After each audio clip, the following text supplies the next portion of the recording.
आज भारतात लाखो लोक सोशल मीडियावरून इन्व्हेस्टमेंट आयडिया घेतात। Instagram reel, YouTube videos, Telegram channel आणि काही सेकंदात पैसे गुंतवतात।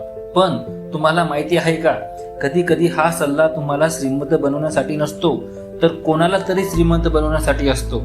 हा शेअर 10 पट जाणार, हा पुढचा मल्टीबॅगर आहे, ही संधी चुकवली तर आयुष्यभर पश्चाताप कराल, असे व्हिडिओ तुम्ही रोज पाहत असाल। पण काही दिवसांनी तो शेअर 50%, 60%, 70% कोसळतो। लोकांचे लाखो रुपये बुडतात, पण व्हिडिओ बनवणारा इन्फ्लुएन्सर तो आधीच नफा घेऊन बाहेर पडलेला असतो। मित्रांनो, फायनान्स कंटेंट वाढत आहे, पण त्याचबरोबर इन्फ्लुएन्सर स्कॅम देखील वाढत आहे। आज आपण जाणून घेणार आहोत इन्फ्लुएन्सर स्कॅम म्हणजे काय, लोक कसे फसतात, सेबीला कारवाई का करावी लागली आणि सर्वात महत्त्वाचं, तुम्ही स्वतःला कसं वाचवू शकता। ही गोष्ट आहे अमोलची। अमोल एक सामान्य नोकरी करणारा तरुण होता। त्याला शेअर बाजारातून पैसे कमवायचे होते। एका दिवशी त्याने यूट्यूबवर एक व्हिडिओ पाहिला, हा शेअर पुढचे 500% रिटर्न देणार। व्हिडिओ बनवणाऱ्याचे लाखो फॉलोअर होते। कमेंट सेक्शन भरलेला होता, रॉकेट, थँक्स सर, मी 1 लाख टाकले, मी 2 लाख टाकले, सर तुम्ही लेजेंड आहात। अमोलला वाटलं इतके लोक चुकीचे असूच शकत नाही। त्याने 50,000 गुंतवले। पहिले काही दिवस शेअर वाढला, अमोल खुश झाला। त्याला वाटलं आता पैसेच पैसे। पण काही महिन्यांनी 50,000चे 18,000 झाले। ज्याने सल्ला दिला होता तो पुढचा मल्टीबॅगरचा व्हिडिओ बनवत होता। ही फक्त अमोलची गोष्ट नाही, अशा हजारो गोष्टी दरवर्षी घडतात। आता आपण बघू इन्फ्लुएन्सर म्हणजे कोण। सर्व इन्फ्लुएन्सर वाईट नसतात। अनेक लोक प्रामाणिकपणे फायनान्शियल एज्युकेशन देतात। लोकांना SIP, mutual fund, insurance, wealth creation शिकवतात। पण काही लोक फायनान्सला एज्युकेशन नाही तर बिझनेस म्हणून पाहतात। फायनान्स प्लस इन्फ्लुएन्सर बरोबर इन्फ्लुएन्सर। हे लोक फॉलोअर्स तयार करतात, ट्रस्ट कमवतात आणि नंतर त्याच ट्रस्टमधून पैसे कमवतात। आता आपण बघू स्कॅमची सुरुवात कशी होते। समजा एक पेनी स्टॉक आहे, त्याची किंमत 20 रुपये, व्हॅल्यू पण कमी, लोकांना माहिती नाही। एक ऑपरेटर किंवा इन्फ्लुएन्सर आधीच तो शेअर खरेदी करतो आणि मग सोशल मीडियावर व्हिडिओ सुरू होतात, हा शेअर पुढचा मल्टीबॅगर आहे, मोठी बातमी येणार, आत्ताच एंट्री घ्या। कमेंट सेक्शनमध्ये एकच वातावरण असतं, rocket, to the moon, thanks sir, मी लोन घेऊन एंट्री केली, मी घरचे पैसे टाकले।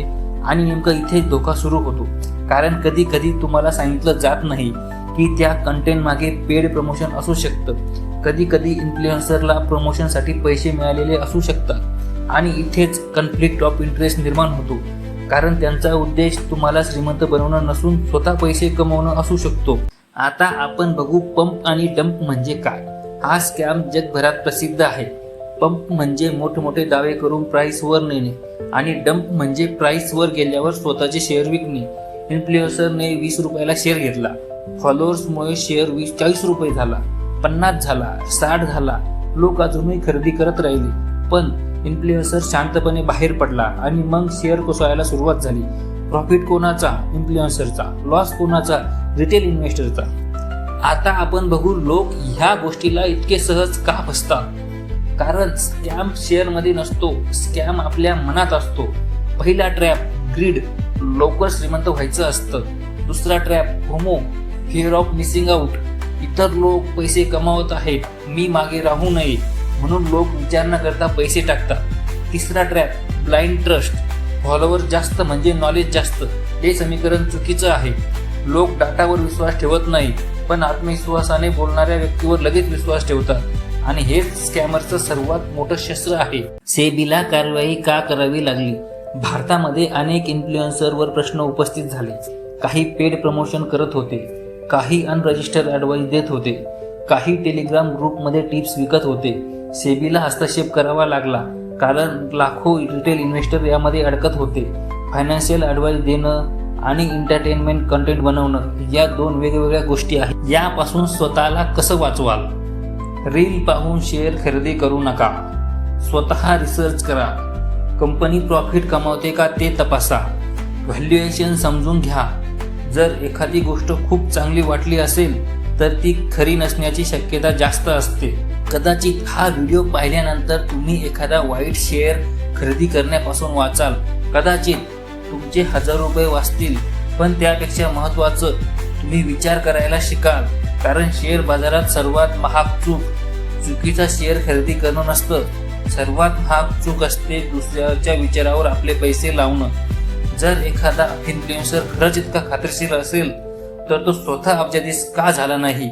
आणि जर त्याच्याकडे खरंच जादुई फॉर्म्युला असेल तर तो फॉर्म्युला इंटरनेटवर मोफत का सांगतो? हा प्रश्न स्वतःला नक्की विचारा. म्हणून पुढच्या वेळी कोणताही इन्फ्लुएन्सर म्हणाला बाय नाऊ, तेव्हा एकच प्रश्न विचारा, हा शेअर का? उत्तर मिळालं तर गुंतवणूक करा. उत्तर मिळालं नाही तर पैसे वाचवा. फायनान्समध्ये शॉर्टकट नसतो, पण स्कॅममध्ये शॉर्टकट नक्की असतो. आणि लक्षात ठेवा, सोशल मीडियावर व्हायरल होणारी प्रत्येक गोष्ट खरी नसते. पण balance sheet, profit, cash flow आणि बिझनेस फंडामेंटल कधीच खोटं बोलत नाही. जर हा व्हिडिओ आवडला असेल तर लाईक करा, शेअर करा आणि प्रॉफिट पाथ हब मराठीला सबस्क्राईब करा. कमेंटमध्ये सांगा तुम्ही सोशल मीडियावर पाहून एखादा शेअर खरेदी केला आहे का?